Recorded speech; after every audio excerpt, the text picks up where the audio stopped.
वही महसूस कर रहे हैं जो मैं महसूस कर रहा था। अब उस बात को रिप्रेजेंट करना, उन सेंटिमेंट्स को रिप्रेजेंट करना मेरे लिए रिस्पॉन्सिबिलिटी बनती है, और इस मजबूत मैंडेट के साथ वहाँ पे जाके इस रिस्पॉन्सिबिलिटी पे पूरा उतरना मेरे लिए इस वक्त बहुत बड़ी जिम्मेदारी वही बनती है। तो आपके ज़रिए मैं लोगों का शुक्रिया अदा करना चाहता हूँ कि उन्होंने जमहूरी इंस्टीट्यूशंस के ज़रिए वो मैंडेट दिया, और मैंडेट 5 अगस्त के फैसलों के खिलाफ दिया, और ये फैसला जो है ये आवाज़ जो ज़रूर पार्लियामेंट तक पहुँचाई जाए। लोगों ने जो मैंडेट दिया है नॉर्थ में बारामुल्ला पार्लियामेंट्री कॉन्स्टिट्यूंसी में, जैसा कि उमर साहब ने भी कहा है, जमहूरियत है, हम लोगों के मैंडेट की कदर करते हैं, उसकी इज्जत रखते हैं।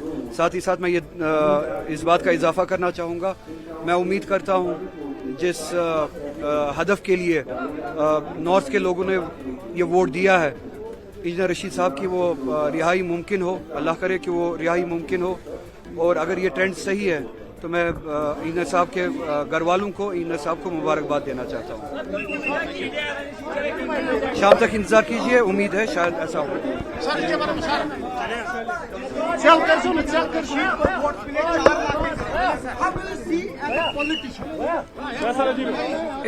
It is a vote which was driven by a particular sentiment, और उससे की भी हम कदर करते हैं, उस वोट की भी हम कदर करते हैं।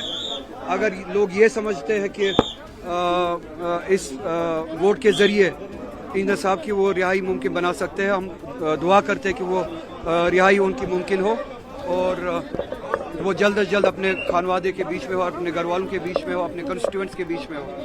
और साथ ही साथ इस मैंडेट की कदर करते हुए उनको मैं मुबारकबाद पेश करता हूँ।